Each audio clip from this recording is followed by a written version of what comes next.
Okay, hi everyone. Welcome to Planet Diaspora, a new podcast about pretty much everything, current affairs, news, everything in between. I'm your host Sandra, and I'll be talking to a guest regularly, more likely monthly. Today's guest is Alison Wiggins. She's an activist, secondary school teacher, and a lecturer at UCL, which is University College London, and part of the Institute of Education specifically.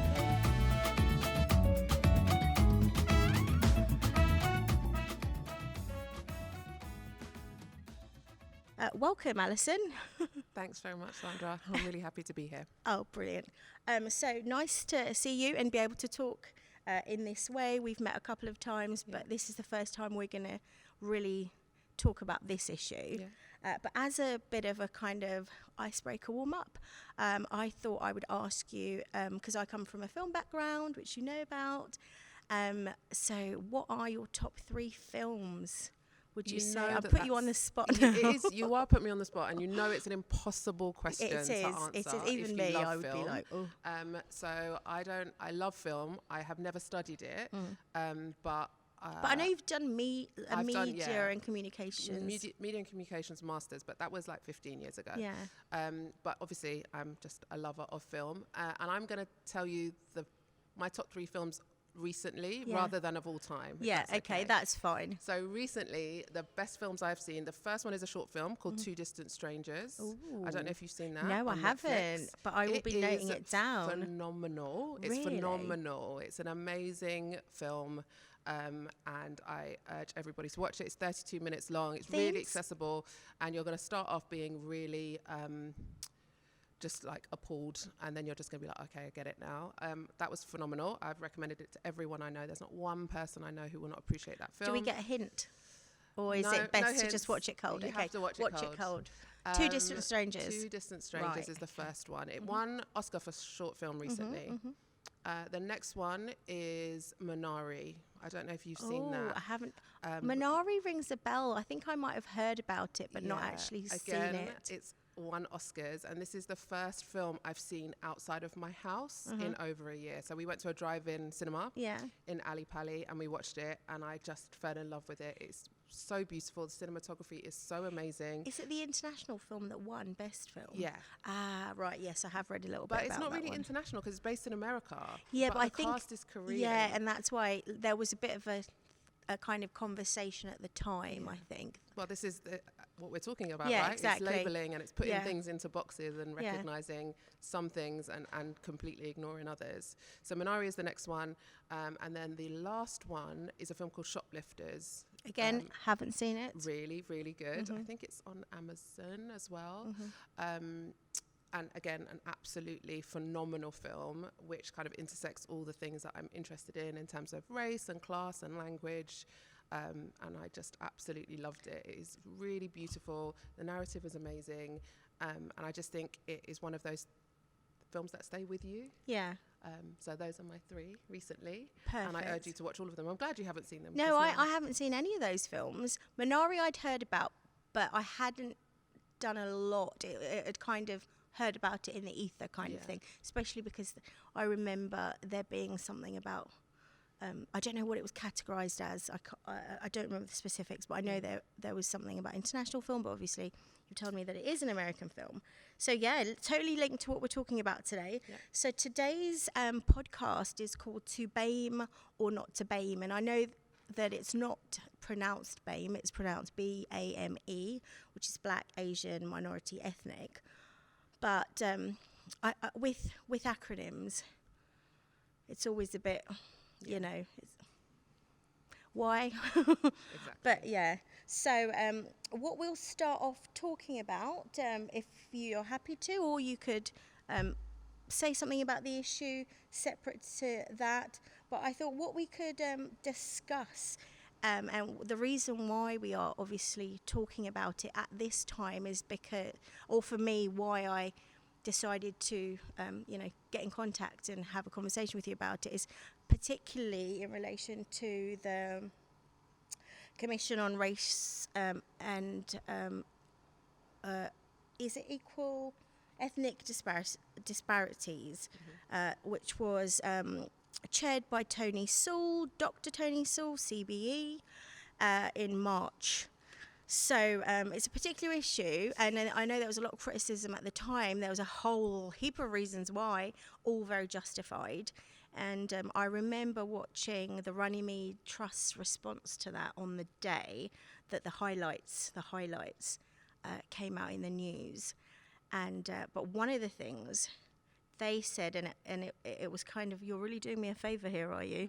Was that they were going to stop using the term BAME from government, in government departments, because it didn't recognise the important differences between those groups.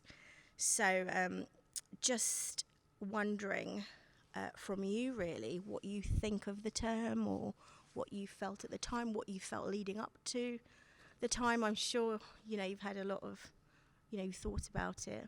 Yeah, definitely.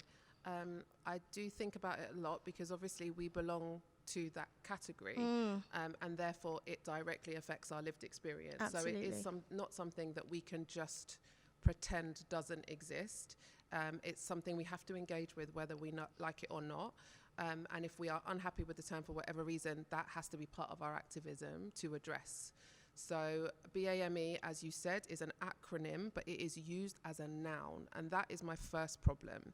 A person is not BAME. You can't call anybody BAME. It is not a noun. It's not a name. It's not a label. It's an acronym, but it has been used and is continually used by people to label people who are non-white as other. So that's my first issue. Yeah. If it's an acronym, use it as an acronym. But if it's not an acronym, you can't make it into a noun to suit your purposes. So that's, I think, the first issue. To call me BAME, to identify me as BAME, to advertise me as your BAME member of staff, that's absolutely not okay. No. And I think that is where the first issue comes from. And fortunately and unfortunately, language just evolves, right? Yeah, and that's the thing. That's the thing. And sorry to kind of come in, but that's the thing with me about it too. It's the language.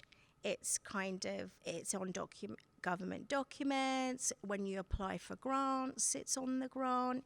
It's part of the data and the collection of data. It's also, for me, it's kind of, by giving it an acronym, almost makes it a little bit of a tick box exercise without understanding. There are some commonalities there, but there are also lots of differences. But it's without understanding the nuances of individuals. We are all, people, human and individuals. So, yeah. Yeah, so I completely agree with that. And I think that the only category we all belong to is human. Yeah, that's pretty much it. That's pretty much it. So my issue with all of it is to do with not necessarily, I don't actually mind what you call me. I mind how what you call me affects my life. And like you said, it does have a direct effect on my lived experience, on the work that I do, on the students that I teach, and on the way that I am perceived by the world, both institutionally and also by individuals. So by creating a category which allows people to continue to be othered and separated from what is perceived as normal or dominant, what you're doing is perpetuating the racial inequalities and the distinctions that really don't exist between human beings. There is no problem with race. Having a race, being different, having a different color of skin, having a different amount of melanin in your skin is not the issue. It's what happens because of your race that is the issue. I have no problem with you calling me black, none whatsoever. No. But by calling me black, if that negatively affects my life chances, that is the problem. And I've recently done some work with teachers who are even scared to say black. This is it, because that's what offensive. I thought, is the acronym there, BAME, as a shortcut, because there is such a kind of issue with certain people around actually saying black. Correct. Because it's almost like you're attempting to recognise a group separately from everyone else without actually saying why you're recognising them by saying BAME, as if it's just a natural little you know, and I remember I said this today. I was like, is it because they don't want to say black? Is that part of the issue? I think it is part of the issue. I think there are a lot of well-meaning white people sometimes that really do struggle and they don't want to say the wrong thing. And that's actually okay. But it's better to ask than to assume that somebody is comfortable being labelled, being categorised and being grouped under this umbrella term, which has really not very much meaning for the way that we as individuals identify ourselves. Yeah. So I you know, in the school environments that I work in, if we have teachers who are teaching black students who are scared to say the word black, that is a huge issue. How do we move forward if you can't accept somebody's identity? And by not naming it, you are saying that there's something wrong with it. And I think, again, with all the movements that are going on and with the degree to which some people are now becoming more aware of issues regarding race and racism, there has to be a shared language that everybody understands and accepts, but there also has to be the acceptance that you don't get to identify me. I identify myself, and once I have done that, you have to respect the way that I identify. Absolutely. And if I say I don't want to be labelled, advertised, categorised as a BAME academic or teacher, even though, you know, institutionally and I suppose in terms of research and categorization to do with quantitative research, that's what I would be. The science, the science part of it, but that's not who I am. No. So there is, as you said, like BAME is an institutional term. It is not a term that people use to identify their own identity. Absolutely. It is how they identified by institutions who are trying to other them. It's trying to say, if you're not white, you are something else. If you're not one of us, then you're one of them. And that you're out of the main dialogue. Correct. And you're out of the mainstream, and you can be pigeonholed and have these collective traits. And you know, and it's also, I mean, it's an identity, like you say. You know, what happens in my brain, I don't think about the way I look and my skin color when I speak. I behave as what's according to what is happening up here. And so for me, it's, and maybe some other people, I always just think it's a very external kind of abstract way of dealing with very personal issues. And if you know what I mean. Yeah, definitely. It's top down, isn't it? It is top down, and it is used to serve a purpose. And the purpose should be to identify issues that exist across the board that are institutional and systemic. But what, you know, BAME as a category is now doing is homogenizing those differences between people and assuming that every non-white person has the same experiences. And that is absolutely and fundamentally not the case. You're erasing whole heritages, ancestries, histories, and experiences, and assuming that because you've spoken to one person who belongs to that category, you understand all of them. Yeah, absolutely. You're right. And I just want to make it clear that we haven't had this conversation before, but obviously I had made a couple of notes before speaking to Alison, and we had some general talking points. And when you said homogeneity, my accent's terrible, by the way, and my pronunciation, but I looked down and I was like, oh my gosh, that's what I've written down. And you're absolutely right. I mean, what do you think? Do you think BAME and diversity are linked? What do you think of the term diversity? Because I also don't like the term. I've got lots of things that I don't like, but one of them is diversity.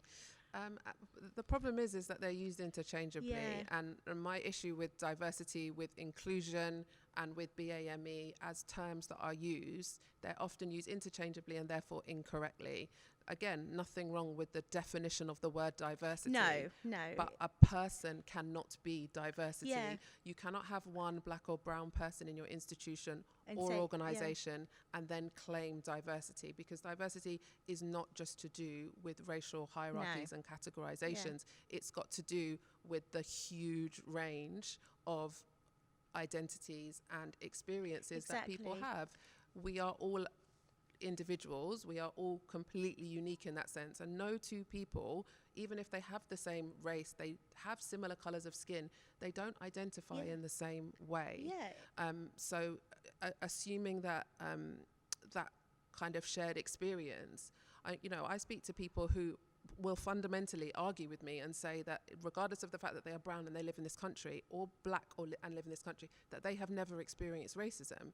And that's because they don't understand that there are 4 levels of racism. And that's the way that we are socialized. Because if we were made aware of the degrees to which racism has shaped our lives, we would all be radicalized, from the time that we could speak.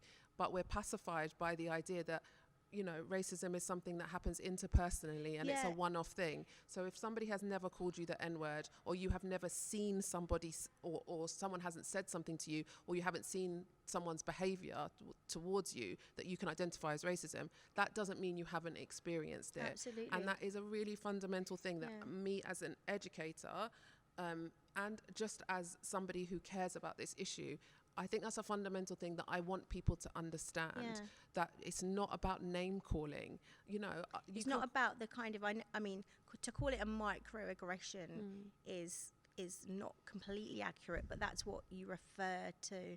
You would refer to those kind of interpersonal situations. Yeah, because I think microaggressions and racism are different, because there's the degree to which one is conscious and deliberate and the other to some degree isn't. It's kind of so more a microaggression passive. that I face all the time working at UCL University is the assumption that I am a student. Yeah.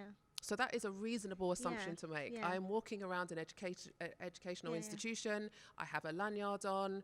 But the fact that I'm a woman and the fact that I am brown automatically makes people think that I couldn't possibly be a lecturer. Yeah. And I've had people tell me to my face, to show real shock and surprise when I say, no, first of all, I'm not admin or catering. And secondly, I am a lecturer, I'm not a student. Yeah. I've had people ask me to leave meetings because of the assumption that I am a student and not a member of staff. That is a microaggression, because it's wrapped up in this idea and this stereotype of who works in a university space. Yeah. The ivory tower ideal, where everybody is white, middle class, and mostly male in all educational institutions. That is not the case. However, that stereotype persists, and that means that people mistake me for a student. Then they're really embarrassed, they're taken aback, and hopefully, that widens their understanding and creates a schema for them that encompasses more identities. That's a microaggression. When somebody is being racist to you, when they're saying things to you, they're treating you in a way, they're being aggressive, they're being rude, they're being abusive to you, I think that is different. It is, yeah. And that's why I was kind of conscious about, I was trying to think of the term, and then I was thinking, is it a microaggression? No, not really. And you're right, it is it's the intention and the deliberate kind of violence behind it that it makes it so much more. But I was going to go back to one of the things you were saying about racism, because I think it's really important. And you touched on structural racism a little bit, saying there was 4 levels, and we talked about interpersonal. And it relates a little bit to my dissertation, which I did last year about structural racism. But I did a lot of research. I looked at Runnymede, and I looked at some American data about the 4 levels, and I was wondering whether there was any crossover, because I merged Runnymede with another American-based institution. So what are the 4 levels, would you say? And I was wondering whether it's the same as the ones that... So the way that I understand it and the way that I teach it, obviously there are nuances and complexities that come with it, but in order to get people to their first step of understanding that racism is not just calling someone the N-word, absolutely. I try to break it down into those 4 levels. So the first is internalized racism, and that is the idea that you grow up thinking there is an inherent racial categorization system that is real and that exists. So if you are from a white background, you grow up with a sense of superiority over people who are not white. And if you're from a black background or from a non-white background, you grow up with this understanding that you are less, because that is the way that you're treated, and that is the way you believe the natural order of things to be. And the way that I demonstrate this when I'm doing anti-racist training is I show them the black doll, white doll experiment, where you see black children being asked, which doll is the bad doll? And they all say, well, not all. There's always about 15 or 20% of kids who will say that it doesn't matter what color they are, it matters who they are as a person. But most preschool children, and in fact this has been done up to the age of 12, will identify the black doll as the ugly doll. They will identify the black doll as the naughty bad doll, the naughty doll.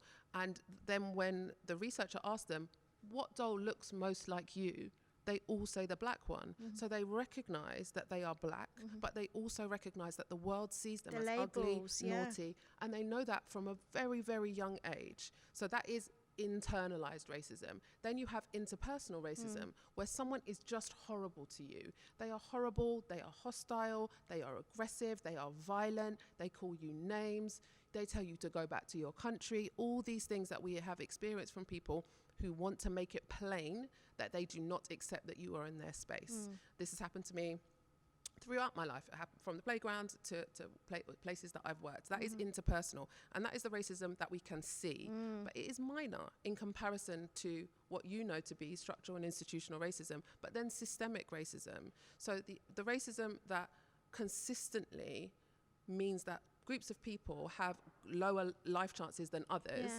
within institutions through their policies and practices, those things that are consistent over time, is institutional and racism. it's across the, I mean, this is it, isn't it? It's across the political spectrum. Correct. It really is. And I think sometimes people feel that if you're on one side of the spectrum or closer towards the left, for instance, that means that, you know, you're not racist because of class reasons and kind of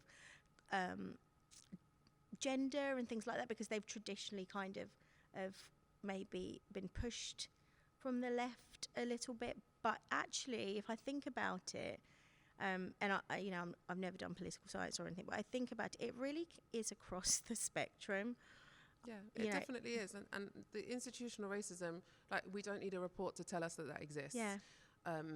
And then obviously the joining up of the interpersonal, of the internalized and the institutional creates the systemic. Yeah. So if this just happened in one sphere of our life, we might just be able to survive. But if it happens internally, it happens interpersonally, it happens in every institution that we have to go through. We don't have a choice but to go to university. We don't have a choice but to go to school. We don't in this country have black universities where we can go and feel safe, whereas they do in America. Yeah. We have no choice but to navigate these spaces, knowing to some degree that they are already designed to make sure that we don't succeed. This is what I was coming to, and I was waiting for a pause, because one of the most profound things someone said to me last year when I was doing the kind of research phase, and very close to actually George Floyd's murder, was that, Sandra, it's working exactly as it's supposed to work.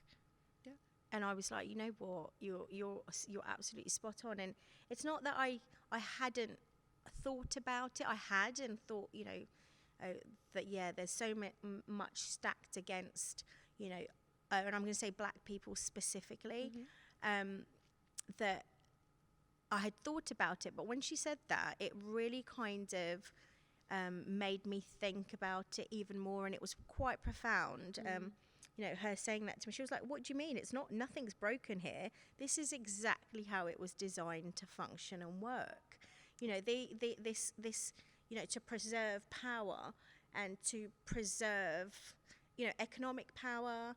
And to make things run, like you say, like in England, we don't have those, you know, black universities. We have to, we don't, well, I say we have to. I suppose it kind of happens. There's a bit of hybridity and assimilation.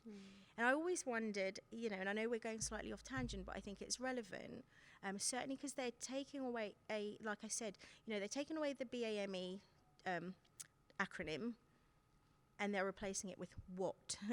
Are they going to replace it with something, or is it going to be an illusion of multiracial and a stub to multiculturalism and this idea of assimilation and diversity, very kind of like, you know, sometimes, you know, maybe you've experienced this yourself, being somewhere that's, you know, majority white. Maybe white middle class for me, in my experience, and feeling a little bit like you're in a straitjacket and you can't really, like, I remember turning my reggae down, you know, like with the kind of pop songs and the rock, I'd be like, oh yeah, I know that song, but when I was listening to my reggae, I'd be like, oh, I'll turn this down because I don't want to offend the sensibilities of these people. And it's that assimilation and that kind of, like you say, just navigating that space, which is, you know, it's tricky. It's been tricky for me, certainly. It's definitely tricky. I think that's a nice way of describing I'm trying to be nice. You are trying to be nice. But we, in order to be successful in this country and in the society that we live in, we have to navigate majority white spaces. I do that in universities. You know, 89% of all teachers in this country are white British, identify themselves as white British. There are schools that are almost 100% non-white, and I'm not going to say BAME, but there are schools that in London that are almost 100% non-white, and they have 99% white teachers. So we are constantly having to navigate spaces that are not made for us. And in those spaces, you become both hyper visible because you are the only non-white face in those spaces. I think they did an experiment, and the teachers actually predominantly look at the black students. Correct. Yeah, that is. And that's been replicated numbers, like numerous times in different spaces. And they micromanage everything they do. Yeah, in because that they space. assume that they're going to cause trouble.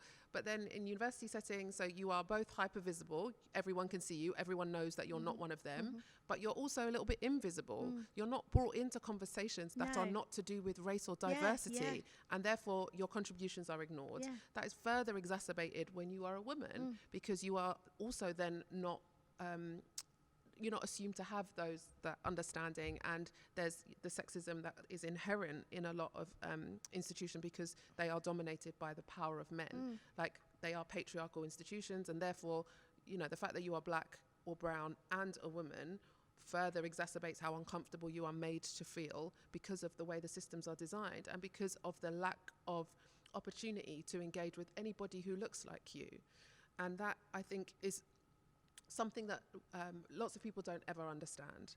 And I think in my experience, my partner and I went to the Caribbean, and we went to my home island, which is Dominica. There are no white people in Dominica, none. So he was a celebrity. So he, for the first time in his life, was in a minority, and he was like, why is everybody looking at me? And I was like, oh, now you understand.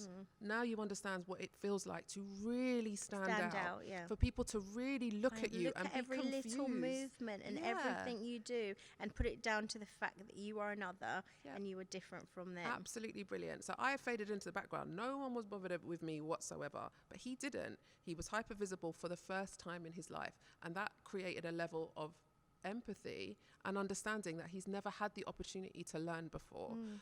So I think, you know, if we can ask people from white backgrounds to maybe think about what it's like to be in all black spaces all of the time and how that would make them feel.